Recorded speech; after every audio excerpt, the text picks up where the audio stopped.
할렐루야. 예. 기도에 대해서 계속 말씀을 전하고 있습니다. 첫 번째 제가 여러분들에게 말씀을 전한 것은 기도가 답입니다 였습니다. 우리의 삶이 변화가 되어서 하나님과 우리의 관계가 점점 가까워질 때에 비로소 우리는 하나님이 원하시는 삶을 살 거라는 그런 내용의 설교를 여러분들이 드렸습니다. 두 번째로 제가 또 같은 본문으로 기도는 부흥의 갈망이다 라고 또 말씀을 전했습니다. 기도는 특히 주기도문 같은 경우에는 하나님 나라 운동을 하는 것이라고 이야기를 드렸습니다. 부흥의 갈망을 하는 제자들이 예수님께 기도를 가르쳐 달라고 그렇게 부탁했던 그런 기도입니다. 그래서 우리가 기도를 할 때, 특히 주기도문을 외울 때에는 하나님 나라 운동을 하는 하나님의 아들과 딸들의 모습으로서 하나님께 나가는 그런 기도를 저희가 드려야 될 것 같습니다. 오늘은 세 번째로 기도는 축복의 통로입니다 라는 제목으로 여러분에게 말씀을 전하려고 합니다. 우리가 기도할 때 하나님께서는 우리를 너무나 사랑하시기 때문에 우리를 축복하시려고 하시는 겁니다.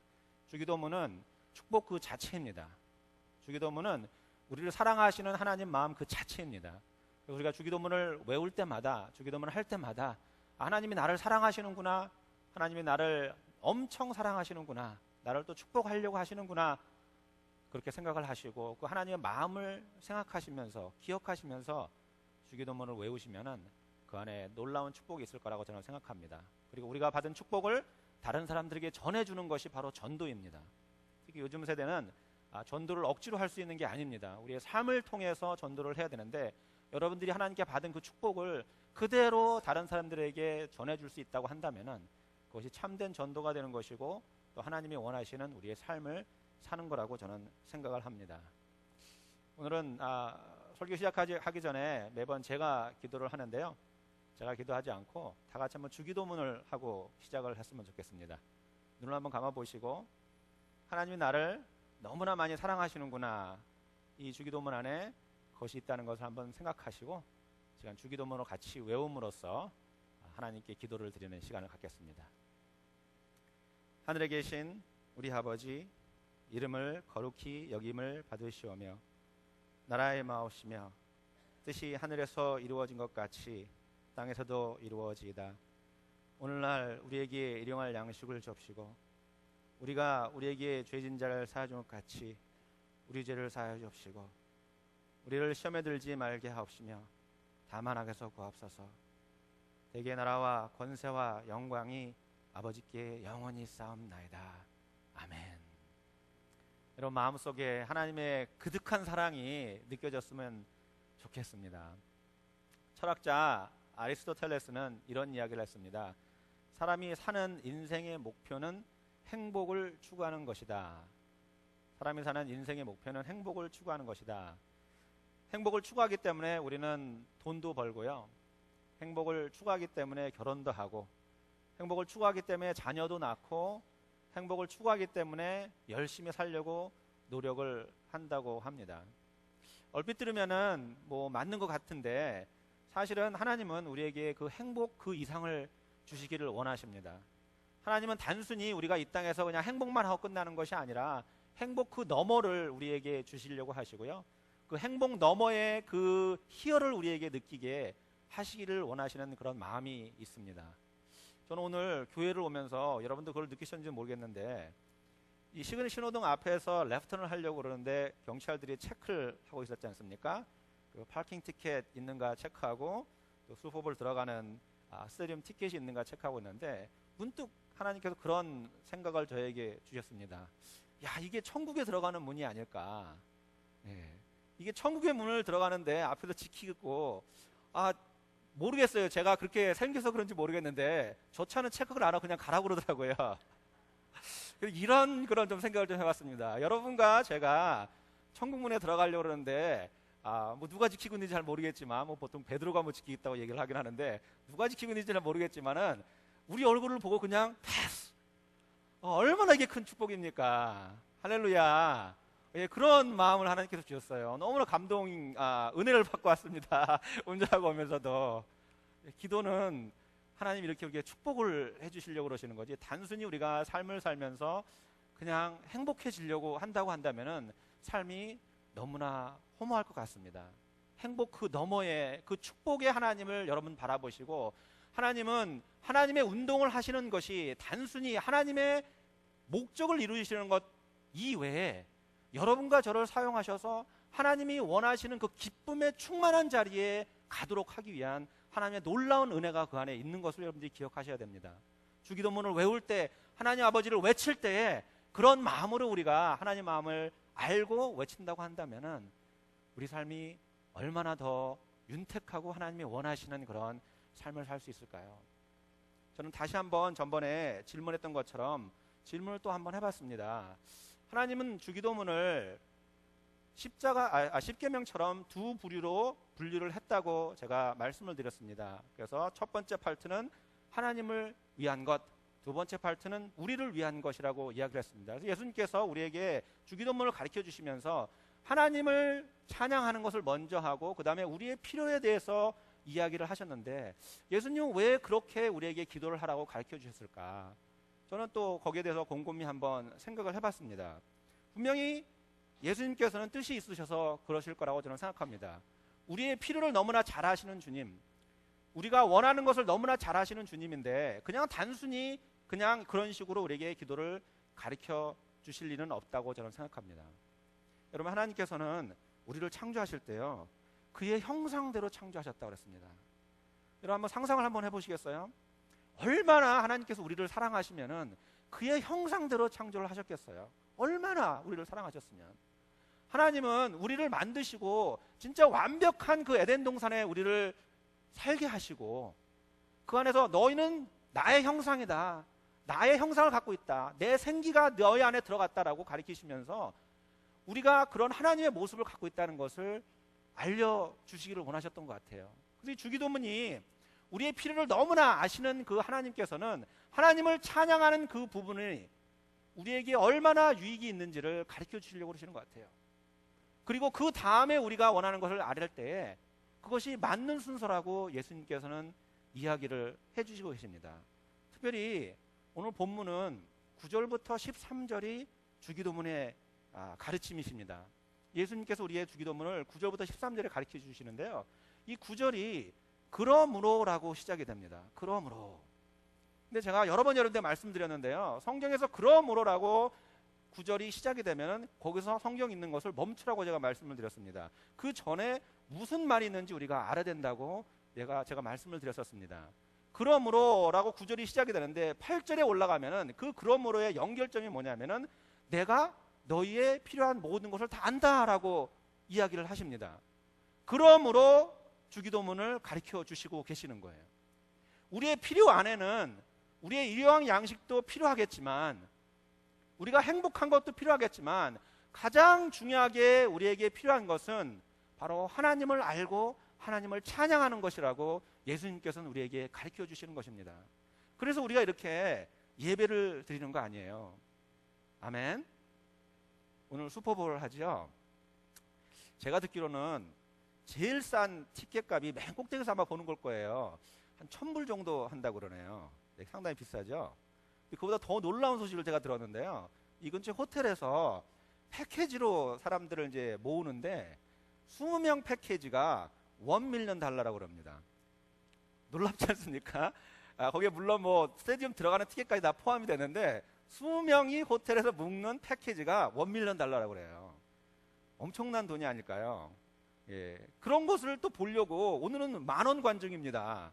그 안에 어마어마한 사람들이 들어가서 풋볼을 보고 있는 거예요. 근데 인생이 그것이 전부라고 한다면은 얼마나 허무하겠어요. 만약에 거기 계신 분들이 모두 하나님을 모르신 분들이라고 한다면은 얼마나 인생이 허무하겠어요. 근데 하나님은 슈퍼볼보다 더 귀중한 천국이라는 것을 저에게 축복으로 주시고, 하나님을 찬양하며 하나님께 영광 돌리는 삶을 살 때 네가 영원한 삶을 살 것이다 라고 우리에게 얘기해 주시고, 단 1불도 우리에게 차지를 안 하시는 거예요. 아멘. 공짜입니다. 공짜. 단 1불도 우리에게 돈을 내라고 얘기를 하지 않으세요. 그게 얼마나 우리에게 귀중하고 필요한 것인가를 하나님께서는 너무나 잘 아시기 때문에 예수님께서 저희들에게 그렇게 기도를 하라고, 먼저 하나님께 찬양을 하라고 가르쳐 주시는 것이에요. 근데 거기서 덧붙여서 오늘 본문을 통해서 예수님은 네 가지의 축복을 이야기를 하십니다. 네 가지의 축복. 첫 번째 축복은 뭐냐면은 오늘날 우리에게 일용할 양식을 주시고, 오늘날 우리에게 일용할 양식을 주시고. 아멘. 하나님은 우리에게 일용할 양식을 주시는 분이세요. 오늘날 우리에게 일용할 양식을 주시고. 제가 이 구절을 읽었을 때 오늘날 우리에게 일용할 양식을 주시고 라고 읽었을 때 인간적으로 생각하면은 하나님 그냥 뭐 평생 양식을 주시고 이렇게 하시면 얼마나 더 좋습니까? 평생 그냥 내가 먹을 거 그냥 주면은 일도 안 하고 편안하게 그냥 살면 얼마나 좋겠습니까? 라는 인간적인 생각을 잠깐 해봤습니다. 근데 하나님께서는 왜 우리에게 일용할 양식만 주셨을까? 여기서 일용할 양식이라는 것은 하루 먹을 것을 주신다는 이야기입니다. 일주일 먹을 것도 아니고 한 달 먹을 것도 아니고 하루 먹을 것만 우리에게 주신다는 것입니다. 예수님께서는 어떤 것을 생각하셨냐면은 바로 이스라엘 민족이 이제 출애굽을 하고 광야에 나왔습니다. 광야에 나와서 먹을 것이 없으니까 하나님께서 만나를 그들에게 매일 내려주셨습니다. 일주일 내내 만나를 내려주시고 6일째 되는 날은 그 다음 날이 안식일이기 때문에 이틀째를 만나를 주셨습니다. 그래서 이스라엘 백성들은 매일 하나님께서 하늘에서 주시는 만나를 가지고 먹고 생활을 한 것입니다. 근데 이 만나라는 것은 하루치만 가져와서 먹어야지 이틀치를 가져오게 되면 어떤 상황이 생기냐면 다 썩어서 없어져 버립니다. 먹을 수가 없습니다. 그날 먹을 것만 하나님께서 허락을 해주셨습니다. 그래서 예수님도 우리에게 그날 먹을 것을 주신다고 이야기를 하세요. 근데 인간적으로 생각하면 저처럼 그냥 평생 먹을 걸 주면 얼마나 좋을까, 그게 너무 좋은 것 같아요. 너무 좋고 편안한 것 같아요. 근데 우리가 조금만 더 생각해 보면은 그것이 편안한 게 아니라는 것을 알 수 있습니다. 하루 양식을 받는 것이 얼마나 편안하고 얼마나 감사하고 얼마나 기쁜지 몰라요. 왜냐면은 하나님께서 만약에 우리가 평생 먹을 것을 줬다고 생각하면은 저는 아마 하나님을 섬기지 않을 가능성이 굉장히 높습니다. 하나님께 매달릴 필요가 없습니다. 내 만족이 내 안에 있기 때문에 그래요. 근데 그것은 아까도 말씀드렸지만 불행의 시작입니다. 불행의 시작이에요. 축복의 시작이 아닙니다.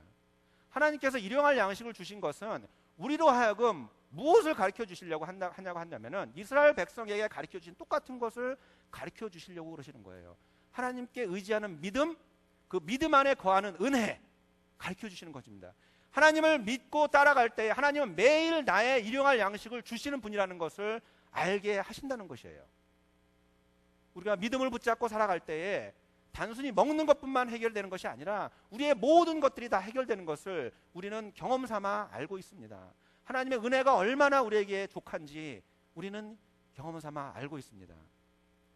근데 아쉽게도 우리는 가끔 돈이 최고인 것처럼 생각하는 경우가 있습니다. 특히 자녀 교육을 할 때 그런 경우가 좀 많은 것 같아요. 자녀들에게 그런 얘기를 하죠. 너 열심히 공부해야 돼. 열심히 공부해야 돼. 왜 열심히 공부해야 되나요? 이렇게 물어보면은 좋은 대학을 가야지 공부를 열심히 해서. 그러면은 자녀가 또 물어보죠. 왜 좋은 대학 가야 되냐요? 좋은 대학 가야지 좋은 직장을 얻지. 안전한 직장을 얻고 좋은 직장을 얻을 거 아니니 네가. 그럼 안전한 직장, 좋은 직장 얻어서 뭐를 할까요? 그럼 돈을 벌어야 되잖아, 돈을. 그러면 돈을 벌으면은 어떤 상황이 생기나요? 네가 행복한 삶을 살지 않겠니? 우린 그런 식으로 자녀에게 이야기를 하지 않나요? 결국 공부를 열심히 하는 것이 돈을 벌기를 위한 거고 돈을 벌기 위한 것이 바로 행복을 위한 것이라고 우리는 암암리에 자녀들에게 가르쳐 주는 경우가 굉장히 많습니다. 사실은 그게 하나님이 원하시는 삶이 아닌데, 그죠? 저에게는 자녀가 둘이 있습니다. 아들하고 딸이 있는데요. 저희 아들은 성격이 굉장히 좋은 것 같아요. 그래서 뭐 아이들하고 대체적으로 잘 어울립니다. 친구들도 굉장히 많고 특별한 문제가 없이 이제 굉장히 낙천적인 그런 삶을 사는 아이예요. 근데 얘가 공부도 좀 낙천적으로 하는 것 같아요.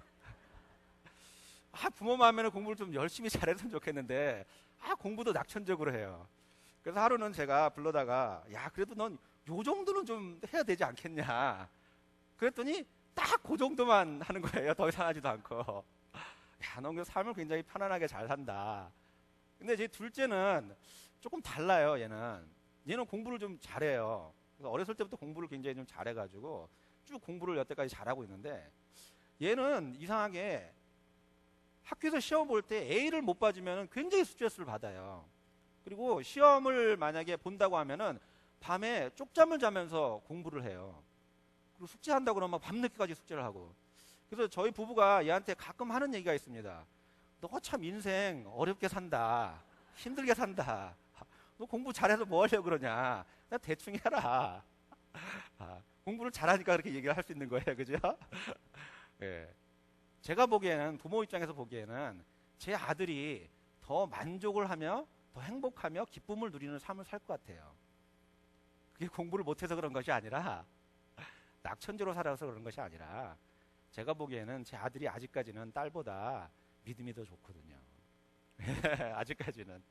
하나님께서 더 믿음 좋은 자에게 기쁨을 더 허락하시고, 일용할 양식을 우리에게 주시는 그 믿음을 통해서 하나님께서는 우리를 축복하시고, 하나님이 누구신가를 매일매일 삶 속에서 우리에게 가르쳐 주시고자 하는 그런 놀라운 은혜가 있다는 것이죠.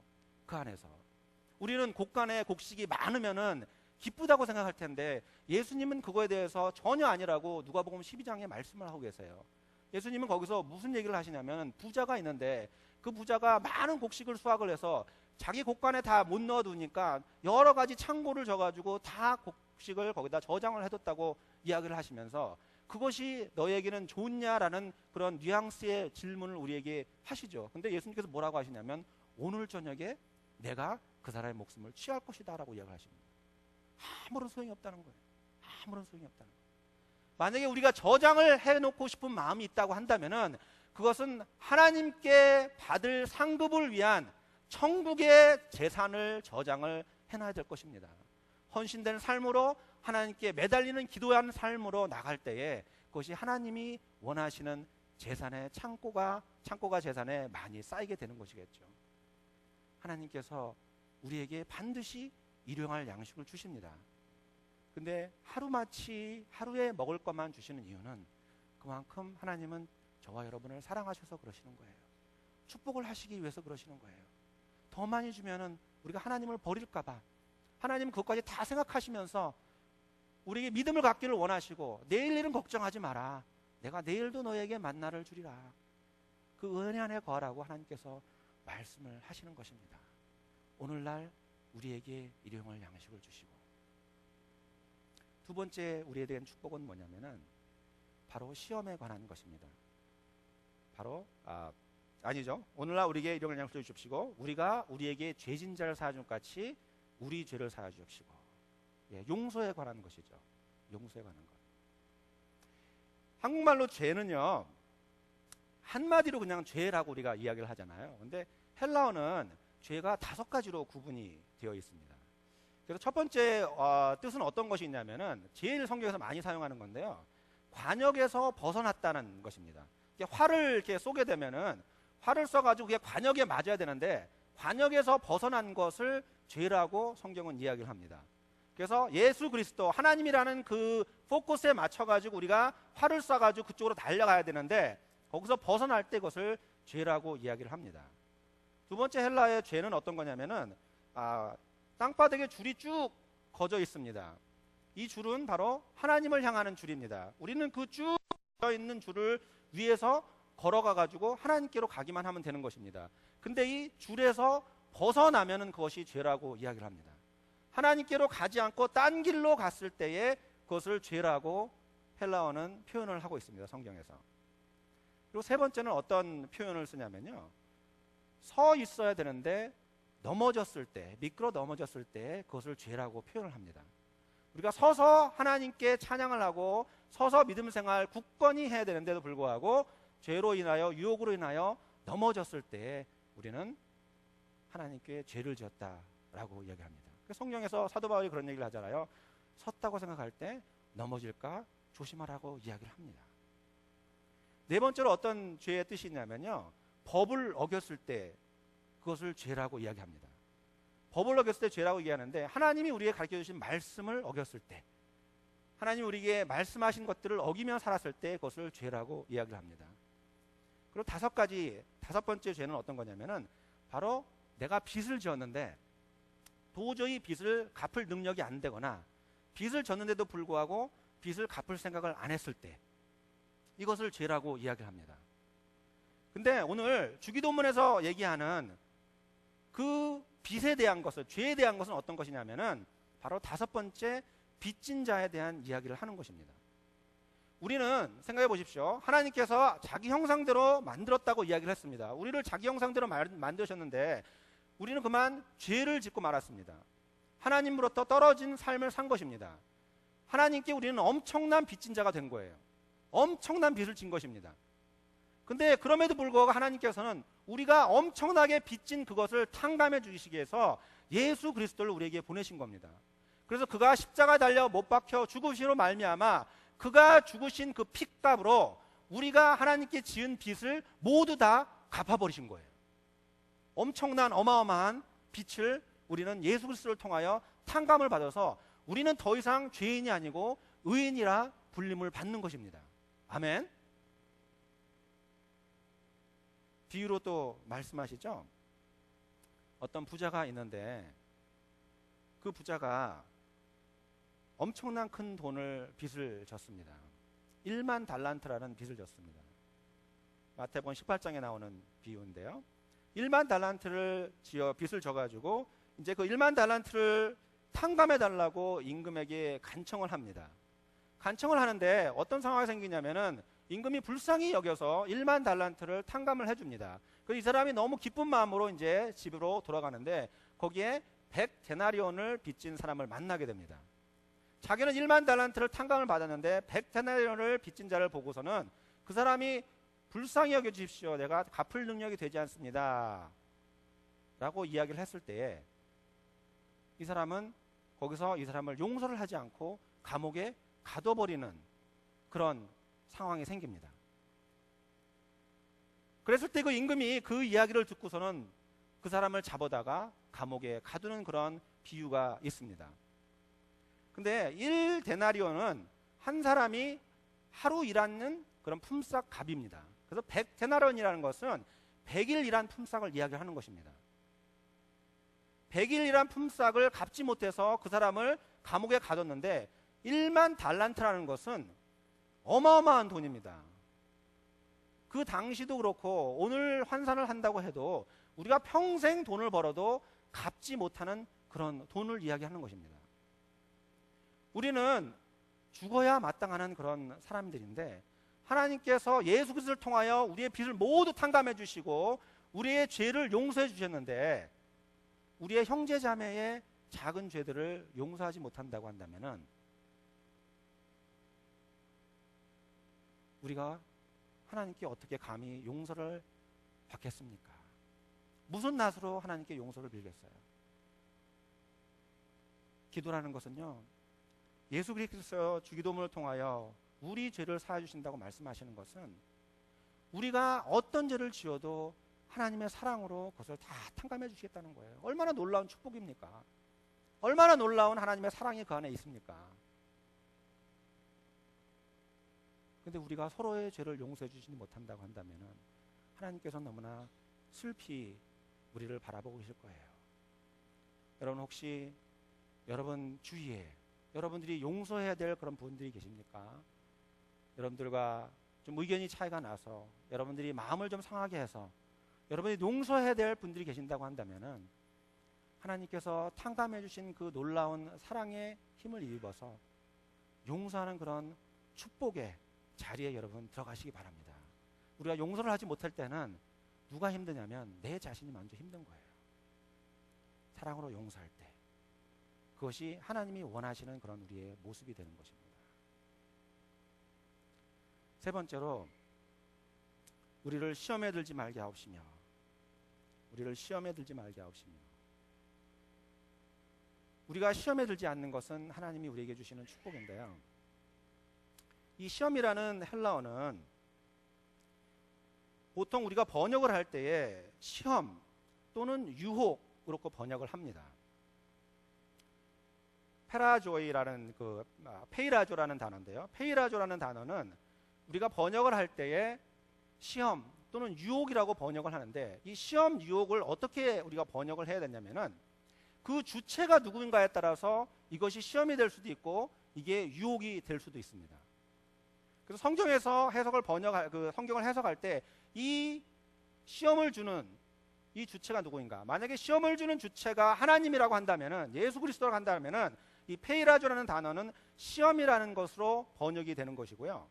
이 주체가 사탄이라고 한다면은 이 페이라조는 유혹으로 번역이 되는 것입니다. 그래서 사실 오늘 주기도문에 나오는 우리를 시험에 들지 말게 하옵시며라는 이 단어의 시험은 사실은 우리를 유혹에 빠뜨리지 마옵시고라고 번역하는 것이 조금 더 정확한 번역입니다. 왜냐하면 주기도문에 나오는 이 시험이라는 말은 악마 사탄에게서부터 우리가 시험을 받지 않게 해 주십시오라는 그런 기도이기 때문에 그렇습니다.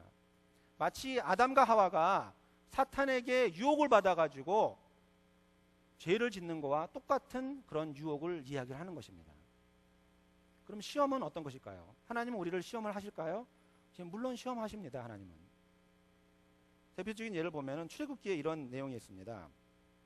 이스라엘 민족이 이제 출애굽을 해가지고 홍해를 지난 다음에 이제 광야로 이제 3일 동안 걸어 들어갔습니다.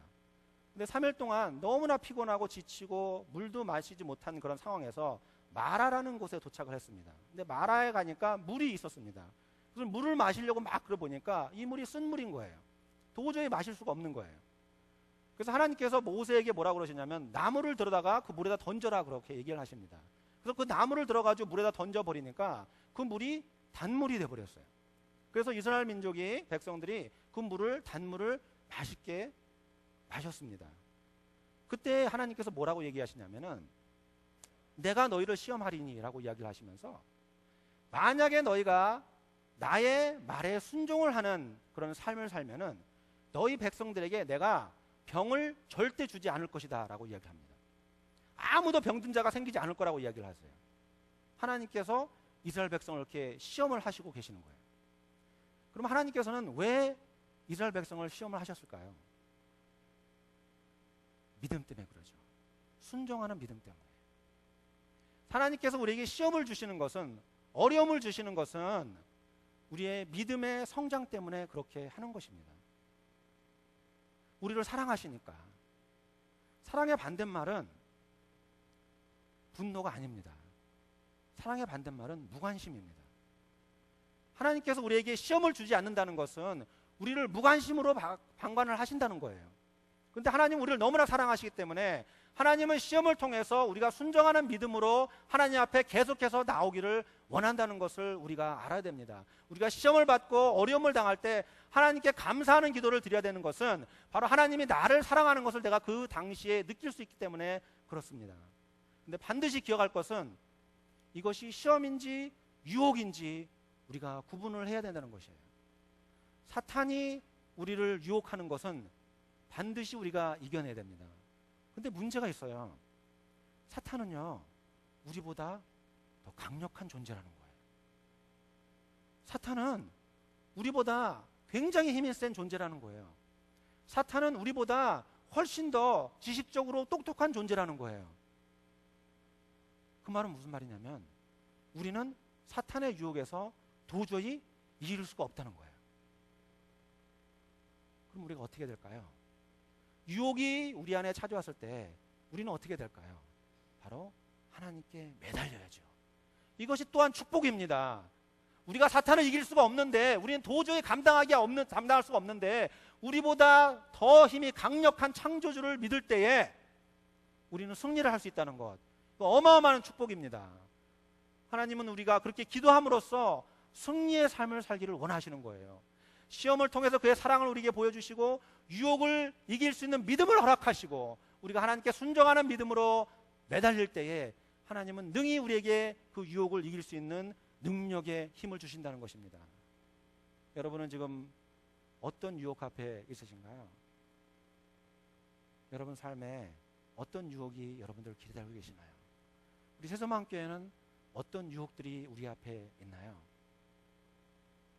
하나님 앞에 매달리면 됩니다. 우리가 그것을 싸우려고 할 필요도 없어요.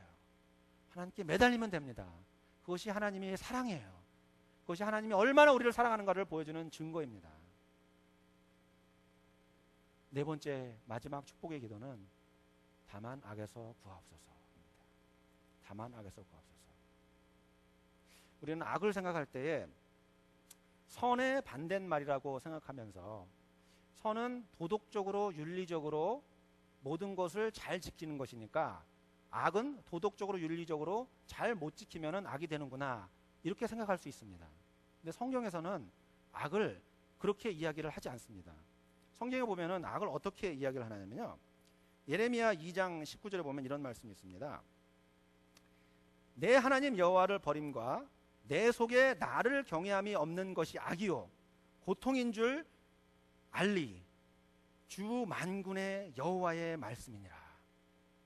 다시 한번 읽어볼까요? 내 하나님 여호와를 버림과 내 속에 나를 경외함이 없는 것이 악이요 고통인 줄 알라 주 만군의 여호와의 말씀이니라. 악이라는 것은요 윤리적으로 도덕적으로 잘 못 사는 게 악이 아니라 우리 안에 여호와를 경외하는 것이 없을 때 악이라고 이야기하는 거예요.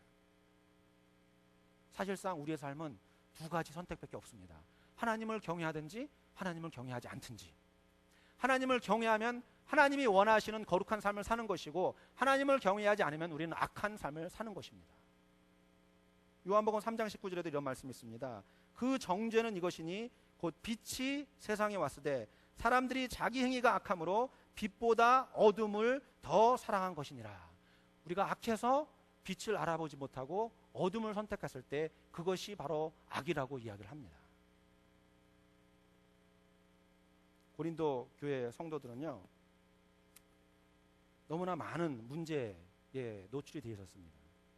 그들이 갖고 있던 많은 문제 중에 하나는 뭐냐면은 그들의 마음에 이런 마음이 있었습니다. 그들은 구원을 받았습니다. 구원을 받았는데 거기다가 또 하나님께서 더 축복을 해주셔서 성령 체험을 하고 성령의 은사를 다 받았습니다. 그러다 보니까 그들 마음속에 어떤 마음이 생겼냐면은 아 이것이 천국이다 너무나 좋다 너무나 기쁘다 그런 삶을 살았어요. 그러다 보니까 악에 대한 두려움이 그들 마음속에 없었던 것입니다. 악에 대한 두려움이 없다 보니까 그들의 신앙이 교만해지기 시작했어요. 그래서 그 안에서 갈등이 생기고 그 안에서 다툼이 생기고 분쟁이 생기고 그런 일이 일어났습니다. 여러분 제가 설교로 여러분들에게 여러 번 말씀드렸습니다. 지금 영적 전쟁이 엄청나게 치열하게 지금 되어가고 있다고 이야기를 했습니다. 근데 제가 그렇게 말씀을 드린데도 불구하고 영적 전쟁이 뭐야 나는 편안한데 다 괜찮은데 뭐 만사다워 오케이인데 만약에 그렇게 생각하신다고 하면은 여러분은 고린도 교회 교인들과 똑같은 거예요. 지금 여러분은 여러분 주위에 총알이 막 지나가고 폭탄이 여러분 주위에 막 터지는 그런 영적 전쟁의 느낌을 가지고 사셔야 됩니다. 그렇다고 해서 여러분들이 매번 불안하게 살려고 얘기하는 것이 아닙니다. 긴장하는 그런 믿음 생활을 해야 된다는 것이에요. 우리가 악의 세력이 너무나 많이 있어요. 그 악의 세력을 우리가 인지하지 못한다고 한다면 그 악의 세력이 너무나 강해서 매일 하나님 앞에 무릎 꿇고 기도하지 못한다고 한다면 우리의 신앙생활은 안일한 신앙생활이 될 겁니다. 그래서 제가 여러분들에게 신앙생활은 편안하게 하면 안 된다고 말씀을 드리는 거예요. 전쟁을 하는데 어떻게 편안한 생활을 할 수 있겠어요? 어렵고 힘들고 긴장되는 생활을 해야 되겠죠. 악의 무리들의 유혹들을 여러분들 보십니까? 여러분 우리는 그럼 기도를 해야 됩니다. 그게 축복이신 거예요. 기도를 했을 때 악을 누가 물리쳐 주시나요? 악을 누가 물리쳐 주시나요? 하나님이 물리쳐 주시는 거죠. 예수 그리스도가 물리쳐 주시는 거죠. 성령님을 통해서 우리에게 담대함을 주셔서 그 악의 무리를 물리칠 수 있는 그 능력을 허락해 주시는 것이죠. 그것이 축복입니다. 근데 우리는 만약에 너무나 편안한 그런 생활 속에서 그런 믿음 생활 속에서 빠져 있다고 한다면은 그것은 마치 끓는 물에 서서히 자기가 죽는지 모르고 좋아서 헤엄치는 개구리의 모습하고 똑같은 거예요. 우리 신앙이 나태해지고 점점 하나님이 원하시지 않는 반대 방향의 신앙생활을 하는 것이 되는 것입니다. 하나님은 주기도문을 통하여 우리를 놀랍게 축복을 하시기를 원하세요. 우리의 모든 필요를 아시는 주님, 우리의 모든 것을 다 해결해 주고 싶으자 하는 주님, 얼마나 하나님이 우리를 사랑하셨으면 그의 형상대로 만들었고, 얼마나 사랑하셨으면 우리가 원하는 것을 다 아심에도 불구하고 다 준다고 얘기하고, 그러니까 니네가 이렇게 기도하라고 이야기를 하시겠습니까? 하나님은 우리를 너무나 사랑하세요. 하나님 우리 세수마음교회를 너무나 사랑하세요. 우리는 순종하면서 하나님께 나가야 됩니다. 말씀을 마치도록 하겠습니다. 예수님은 하나님의 나라를 어떻게 비유했냐면은 겨자씨로 비유를 하셨습니다. 겨자씨가 한 알이 땅에 들어가서 그것이 자라서 나무가 되고 열매를 맺고, 근데 그 겨자씨 하나는 보잘것없는 겨자씨가 될 수도 있어요. 그 나무 한 그루는 보잘것없는 나무가 될 수도 있어요. 근데 그 겨자씨가 여럿이 모이고 그 나무들이 여럿이 모여서 그냥 나무가 아니라 숲을 이룰 수 있다고 한다면은, 숲을 이룰 수 있다고 한다면은 그거만큼 큰 축복이 어디 있겠습니까? 여기 숲이 있잖아요. 세서만교회라는 숲이 있잖아요. 이 숲이 하나님을 위해서 나간다고 한번 생각해 보십시오.